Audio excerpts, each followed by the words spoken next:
Assalamualaikum warahmatullahi wabarakatuh. Waalaikumsalam warahmatullahi Alhamdulillah wabarakatuh. rabbil alamin. Wassalatu wassalamu ala asyrofil mursalin sayyidina wa maulana Muhammadin wa ala alihi wa ashabihi ajma'in. Rabbi shrah li sadri wa yassir li amri wahlul 'uqdatam min lisani yafqahu qawli. Rabbi a'udzu bika min hamazatis syayatin wa a'udzu bika rabbi an yahdurun. Wa qala rabbun rahimanaka la taqal absar walakin ta'mal qulubul lati fi sudur. Sadaqallahul azim. Wa qala Nabi sallallahu alaihi wasallam ittaqullah wa sallu khamsakum wa sumu sadrakum wa atu zakata amwalikum tayyibatan ila anfusikum wa atiqu zakatakum tafaru zakata rabbukum. Rawahul Hakim an Abi Hurairah. Bapak Ibu yang mana yang sama-sama dimuliakan oleh Allah Subhanahu wa taala, bersyukur kita kepada Allah Subhanahu wa taala yang dengan pertolongannya, dengan hidayahnya kita dapat melaksanakan memenuhi kewajiban kita selaku hamba Allah yang beriman, yakni melaksanakan ibadah sholat subuh. Dan alhamdulillah kita dapat melaksanakannya dengan berjamaah. Mudah-mudahan amal ibadah kita baik yang wajib maupun yang sunnah dan seluruh amal-amal ibadah yang soleh diterima, diridhoi, diberikan oleh Allah Subhanahu wa taala menjadi bekal kita kelak masing-masing. Allah melakukan kembali menghadap kepada Allah Subhanahu wa taala. Dan oleh karenanya kita berharap dengan amal ibadah yang kita lakukan menjadikan sebabnya kita semuanya mendapatkan maghfirah, mendapatkan ampunan dari Allah Subhanahu wa taala. Amin. Amin. Shalawat serta salam kita haturkan kepada yang daripada Allah Nabi Muhammad sallallahu alaihi wasallam yang membimbing kita menuju jalan yang diridhoi oleh Allah Subhanahu wa taala, yakni dinul Islam. Oleh karena itu mari kita betul-betul di dalam menjalani kehidupan kita masing-masing senantiasa berpegang teguh dengan nilai-nilai yang berada di dalam agama Islam yang sudah kita nyatakan bahwa kita itu beragama Islam.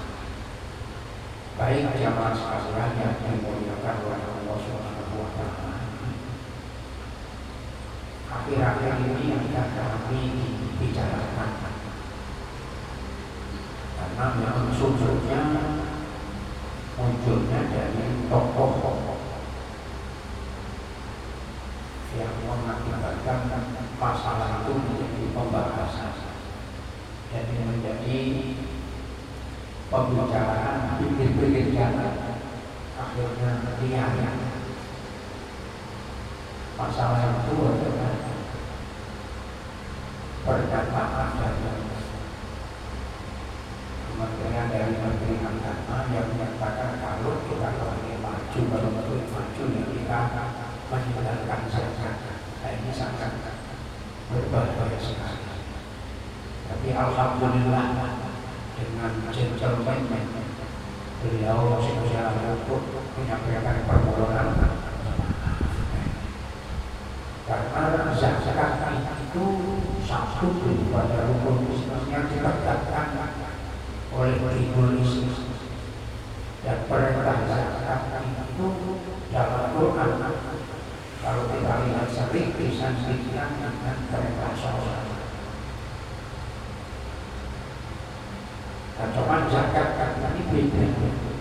Kalau zakat itu sudah kita pahami bersama, punya hak yang tertentu yang boleh untuk menerima zakat. Nanti perbandingan mazhab ada beda. Ada yang kalau zakat malam itu walaupun kelompok saja bilang itu diberikan untuk menerima, tapi kalau zakat fitrah ada yang menyatakan itu kewajibannya berhak diterima diberikan kepada fakir miskin. Tapi dalam Quran surah At-Taubah itu sebenarnya saya sudah paham betul bahwa zakat itu punya haknya yang terbatas. Itu sudah. Dan zakat itu dibatasi, baik zakat mal maupun zakat fitrah itu dibatasi. Kalau zakat fitrah itu sudah kita jelaskan pada pertemuan yang lalu, dan dapat zakat mal itu dibatasi apabila sudah mencapai nisabnya, mencapai ukuran dan sudah masuk pada haulnya perbendaharaan waktu itu pembatasan. Kalau belum masuk pada haulnya putaran waktunya, maka tidak ada wajib untuk mengeluarkan zakat. Tapi kalau zakat fitrah dibatasi dengan waktu yang dipakai semasa bulan Ramadan, mulai malam pertama bulan Ramadan sampai dengan sebelum melakukan sholat Idul Fitri, itu masa batasannya mengeluarkan zakat fitrah. Untuk membaginya di luar bulan Ramadan tidak dibagi masalah, tapi mengeluarkannya zakat fitrah itu adalah masanya pada malam pertama bulan Ramadan sampai pada sebelum kita melakukan sholat Idul Fitri. Kalau kita sudah melakukan sholat Idul Fitri baru mengeluarkan zakat, nilainya bukan zakat dan makna wajib zakat dalam hukum Islam itu, tapi maknanya sudah berupa makna sedekah yang hukumnya sunnah. Jadi berarti kita meninggalkan yang wajib. Ini hati-hati supaya kita tidak mudah. Kalau meninggalkan apa namanya zakat itu bisa masuk dalam kelompok nanti murtad, keluar dari agama Islam, karena meninggalkan dan sengaja rukun Islam. Rukun Islam itu 5. Sudah saya sampaikan, jangan sampai sama apa namanya sebenarnya. Rukun Islam yang 5 ini landat saja yang 3. Yang pertama 2 kali syahadat, lalu yang kedua mendirikan sholat 5 waktu, lalu yang ketiga melaksanakan ibadah puasa di bulan Ramadan. Adapun untuk mengeluarkan zakat dan ibadah haji itu apabila sudah diberikan kecukupan, maka tadi ada persyaratan waktunya dan sebagainya. Nah, kalau yang kedua ini sudah dicukupi, dia sengaja tidak melakukannya, itu berarti sudah menolak daripada hukum Islam. Orang yang menolak daripada hukum Islam berarti dirinya keluar daripada agama Islam. Jadi kan sangat akan berbahaya. Maka ini penting bagi kita untuk memang kalau dilihat zakat itu kecil dibanding dengan sodako-sodako yang lain lebih besar. Tapi kecilnya bukan menjadikan sebabnya itu tidak mampu dan sebagainya. Kecil karena landasan hukum, landasan hukum. Maka yang wajib itu tidak menggerakkan kita terhadap yuridu Allahu yusra wa la yuridu Allah itu menggerakkan tidak memiliki keberatan buat kita. Jadi yang wajib itu sebetulnya kalau kita mau jujur tidak banyak. Zakat cuma 2,5%. Kalau kita melihat dari zakat, kalau zakat fitrah dalam 1 tahun cuma sekitar 2,7 bulan. Jadi ibadah yang kita makan mungkin 1 minggu lebih daripada 2,5 bulan. Itu dalam untuk yang kita zakatkan untuk satu tahun itu hanya 2,7 juta. Terus langsung ternyata harus ditambah. Sholat yang wajib ya kita sholat ini ya yang cuma 17 rakaat zuhur bersama isya subuh. Adapun duha, tahajud, tarawih, sholat tasbih dan sebagainya itu tambahan saja, sunnah saja. Artinya manakala kita tidak mengerjakan tidak dituntut dosa satu itu. Tapi manakala tidak mengerjakan yang 5 waktu zuhur, asar, maghrib, isya dan subuh, dosa sudah menyamanya. Puasa kita puasa Senin Kamis atau mengikuti puasa Nabi Daud, satu hari puasa, satu hari tidak, satu hari puasa tidak. Tapi bulan Ramadan tidak puasa, itu bulan Ramadan saja. Tidak ada uzur, tidak ada sebabnya yang dibolehkan untuk meninggalkan puasa Ramadan.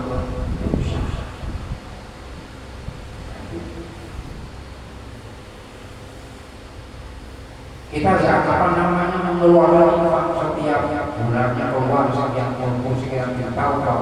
Tapi zakat tidak kita lakukan yang wajib dosa. Maka tidak boleh dalam artinya mendahulukan yang sunnah dibandingkan yang wajib. Maka dulu kan sudah saya sampaikan antaranya seperti ibadah umroh. Ibadah umroh itu hukum dasarnya sunnah. Tapi yang wajib adalah ibadah haji. Maka umroh itu orang yang selesai zakat umroh disebut dengan orang yang sudah menunaikan ibadah haji kecil dan dia masih berkewajiban untuk melakukan ibadah haji. Tapi kalau orang sudah menunaikan ibadah haji tidak wajib untuk melakukan ibadah umroh karena ibadah umroh hukumnya sunnah. Sehingga hukum sunnah tidak boleh untuk mendahului ibadah haji. Hukum dasarnya tidak boleh melaksanakan ibadah umroh sebelum kita melakukan ibadah haji. Itu hukum dasar. Nah, kaidah usul fikih menyebutkan al-hukmu yaqumu ma'amillah. Hukum itu bergantung daripada sebab sehingga bisa berubah. Hukum itu berubah.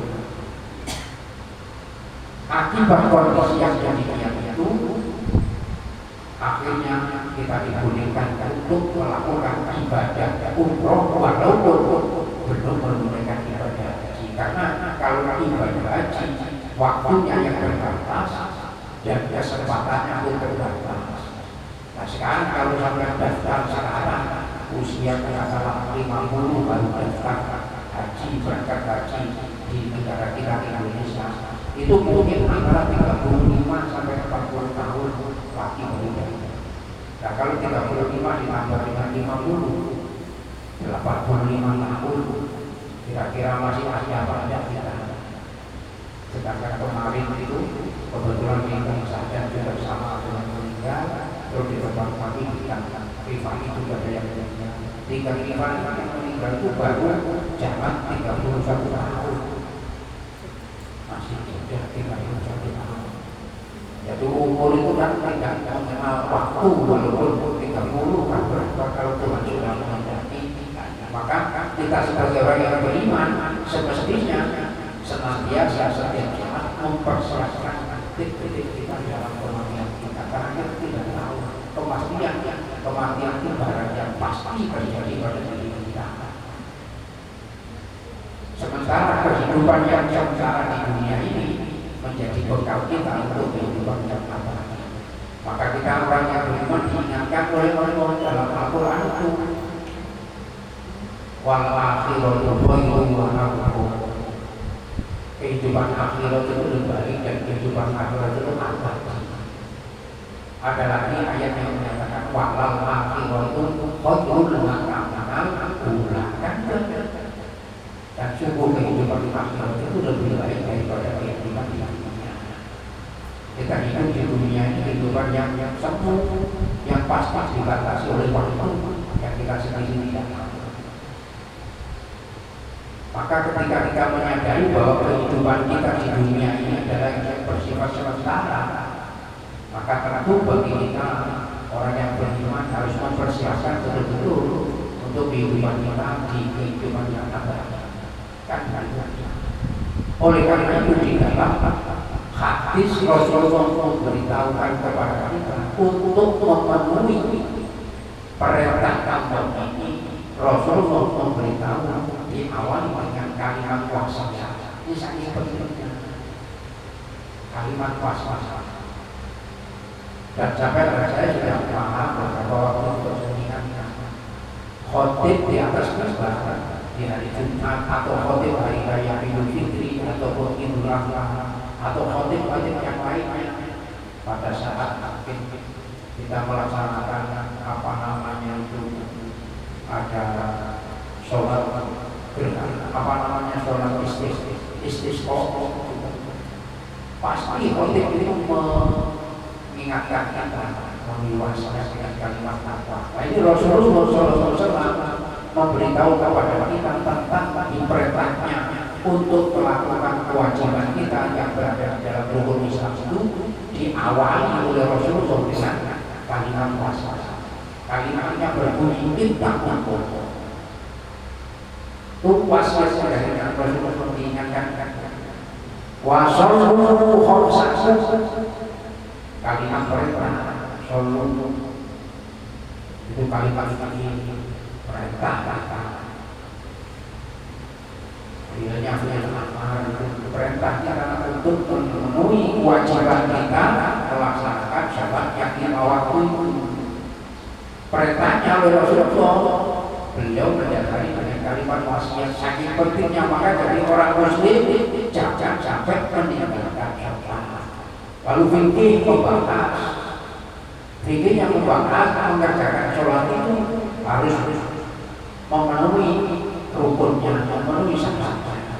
Kalau mampu harus berdiri dan sebagainya, saya terpenuhi umumnya. Nah, kalau tidak mampu tentang mengerjakan sholat, duduk dengan berbaring, diajari lewat fikih.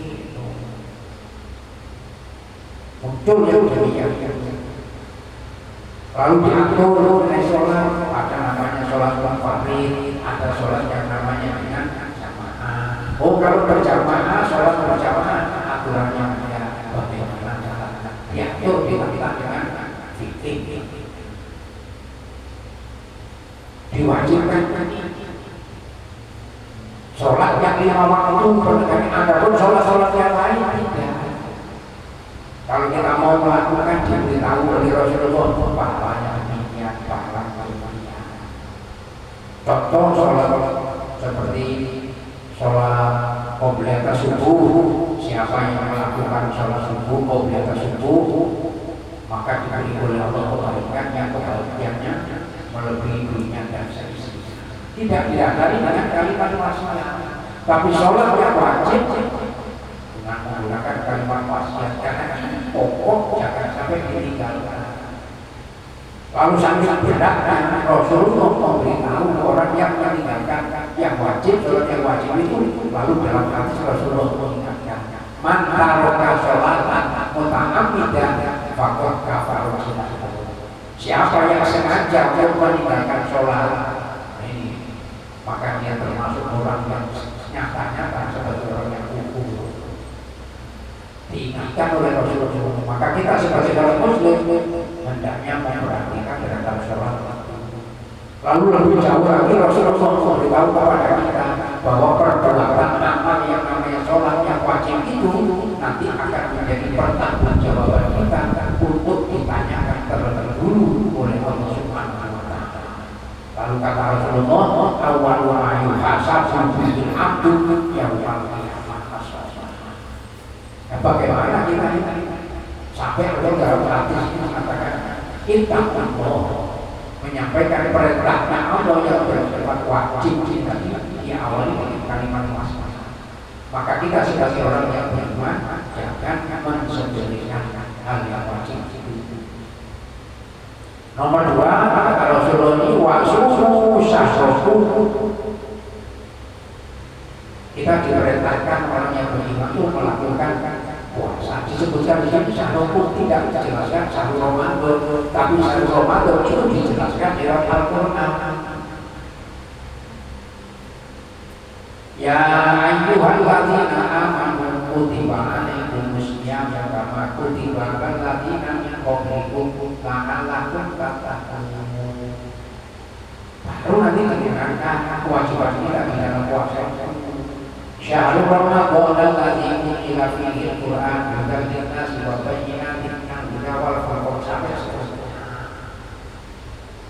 Berpuasa ingatkan kalau kita tidak mampu puasa karena sakit, ada caranya untuk melaksanakan dengan fardhu yang ta'am miskin sampai seterusnya. Dijelaskan oleh ahli tafsir, lalu diperjelas dengan fikih umum. Ini tidak boleh disepelekan puasa. Nah sekarang ini kelihatannya mudah untuk disepelekan menganggap remeh terhadap masalah puasa. Padahal puasa itu Rasulullah mengingatkan diawali dengan kalimat puasa.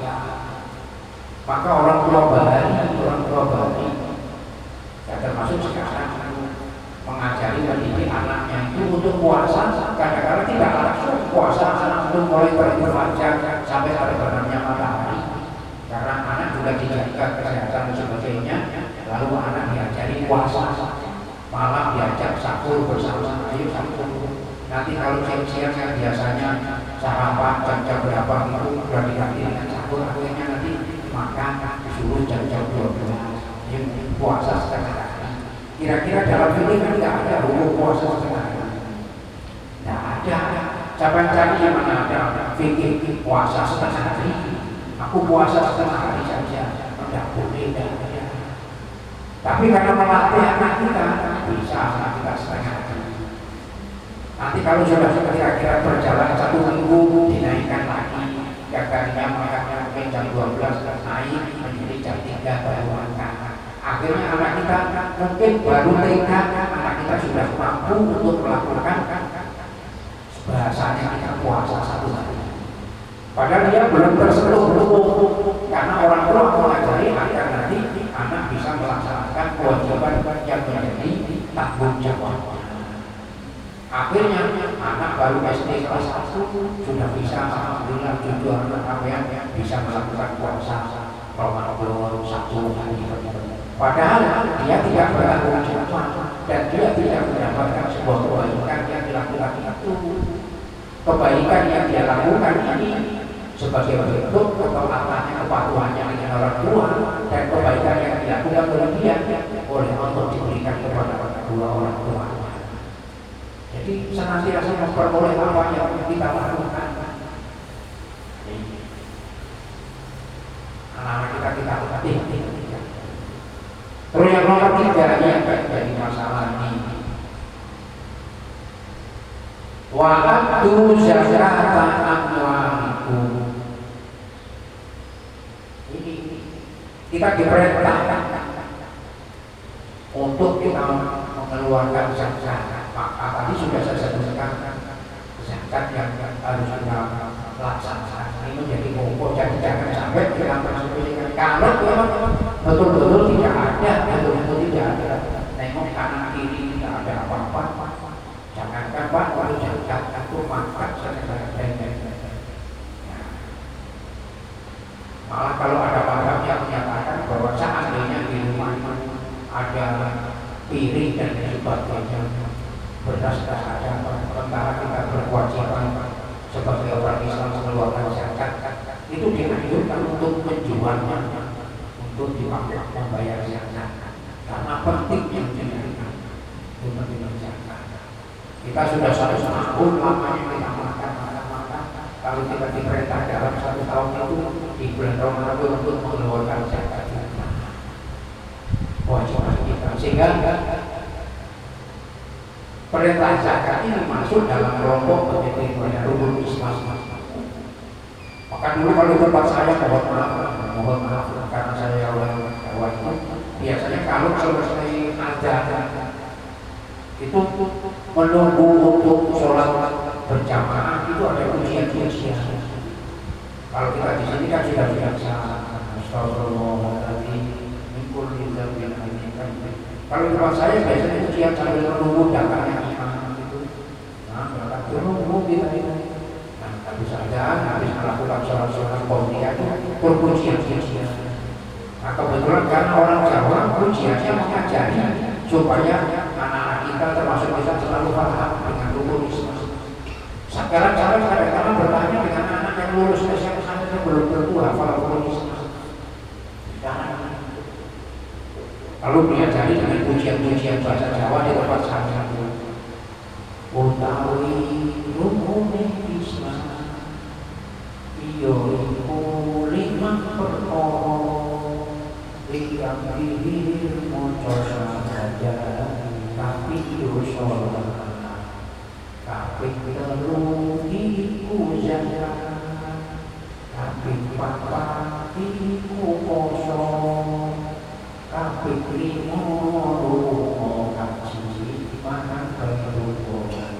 Itu bahasa Jawa itu, sama nanti kalau nggak sama saya kan orang Jawa. Kebetulan saya sekarang. Nah itu Pak Toyo itu artinya itu rukun Islam sudah ada 5. Yang pertama mengucap 2 kali syahadat, yang kedua mendirikan sholat, yang ketiga mengeluarkan zakat, yang keempat puasa Ramadan, yang kelima berhaji ke Baitullah. Jadi pergi haji hanya ada khusus di Baitullah Makkahul Mukarramah. Jadi tidak ada haji di luar daripada itu. Kalau di Sulawesi ada pengajaran dulu berangkat haji di Gunung Bawah Karang. Nah, itu ajarannya orang dulu. Itu tidak masuk rukun Islam. Karena memang tidak ada ajaran haji, mungkin itu tidak. Umroh juga begitu. Nah, oleh karena itu jamaah sekalian kita tapi alhamdulillah segera dari Kementerian Agama khususnya beliau langsung untuk menyampaikan permohonan yang dimaksudkan oleh beliau sebetulnya tidak begitu. Artinya kalau tadi nilai zakat itu sangat terbatas, sehingga kalau kita ingin untuk menjadi lebih maju maka seperti sodako yang dalam konteks dengan zakat ini yang lebih banyak. Karena tadi saya katakan kalau zakat dibatasi aja batasannya, tapi kalau sodako sekarang ini kan banyak orang-orang kaya-kaya karena ingin untuk memanfaatkan katanya menuju jalan Allah sampai kadang-kadang sampai berani dengan beliau untuk bangun masjid, itu tidak termasuk daripada zakat. Nggak boleh. Seandainya uangnya banyak, kalau mengumpulkan zakatnya sampai katakanlah 0,5 miliar umpamanya zakatnya, lalu zakat 0,5 miliar lagi, lalu dipakai bangun masjid, tidak boleh. Nah itu sedekahnya saja untuk bangun masjid itu. Zakatnya ada yang nyangka. Itu sekarang itu banyak. Nah itu sunat, bayangkan sampai 0,5 miliar. Nah itu haknya orang yang berat-berat. Zakat kita cuma 2,7 triliun. Itu ada yang punya haknya. Nilainya sedikit, tapi nilai sedikit itu kalau dilandasi karena keikhlasan dari dunia Allah ini akan membawa berkah. Jadi jangan masalah sedikit. Jadi jangan sampai kita kepingin untuk meraih kemajuan sementara kita meninggalkan yang pokok di dalam ajaran kita sebagai seorang muslim. Ini hati-hati. Ini perlu untuk kita sampaikan kepada jamaah supaya kita bisa memahami antara mana yang sebenarnya kedudukannya wajib dan mana yang kedudukannya sunnah. Hukum Islam menyatakan bahwa tidak boleh mendahulukan yang sunnah sementara meninggalkan yang wajib. Yang wajib itu dilakukan. Kalau kita sudah bisa melakukan yang wajib, mari kita menambah yang sunnah. Seperti sholat ba'da al-maghrib yang 6 rakaat kalau kita bisa. Itu pahalanya diberitahu oleh Rasulullah sebanyak sampai tidak tahu. Man sholat ba'da al-maghrib isi tarokatin lampiatakan bainahum abisukin sampai seterusnya sampai tidak tahu. Dan ini mudah-mudahan. Tapi walaupun sampai melakukan sholat ba'da al-maghrib 6 rakaat, tapi sampai tidak melakukan sholat maghrib tidak ada nilainya di sisi Allah Subhanahu wa ta'ala. Ini yang harus kita waspadai. Mari seperti contoh ini hati-hati. Menutup aurat itu wajib. Menutup aurat itu wajib bagi kita sebagai muslim. Sholat tahajud sunnah, sholat duha sunnah. Sampai mendahulukan mendahulukan sholat duha, tapi sampai tidak menutup aurat dosa. Sholat wujudnya tetap mendapatkan pahala, sholat kami mendapat pahala, tapi tidak menutup aurat karena wajib dosa. Tapi sampai menutup aurat, tidak melakukan sholat tahajud, tidak melakukan sholat duha, tidak melakukan sholat tarawih, sampai tidak ditutup dosa, karena sampai memenuhi kewajiban. Ini hukum yang harus kita paham. Mudah-mudahan kita semuanya mendapatkan hidayah dari Allah Subhanahu wa Ta'ala, sehingga kita dikokohkan dalam beragama, dan pada akhirnya kita menjadi orang-orang yang mendapatkan ridhonya dari Allah Subhanahu wa Ta'ala, yang itu kita senantiasa memperoleh pertolongan. Satu, dasar kekuatan kita syukur Allah. Kalau kita mampu menjadi penegak agama Allah, maka kita akan senantiasa pasti mendapatkan pertolongan dari Allah Subhanahu wa Ta'ala. Al-Fatihah.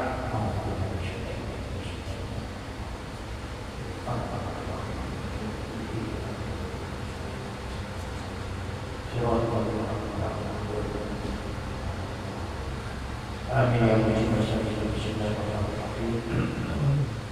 Allahumma shalli ala sayyidina Muhammad wa ala ali Muhammad. Allahumma inna nas'aluka ilman nafi'an wa 'amalan mutaqabbalan wa yaqinan shadida wa rizqan wasi'an wa khairan wa barakatan ya arhamar rahimin. Rabbana atina fid dunya hasanatan wa fil akhirati hasanatan wa qina adzabannar. Walhamdulillahi rabbil alamin. Kita tutup bersama dengan membaca al-Qur'an majlis. Bismillahirrahmanirrahim. Subhanallahumma wa bihamdika asyhadu an la ilaha illa anta astaghfiruka wa atubu ilaik. Wassalamualaikum warahmatullahi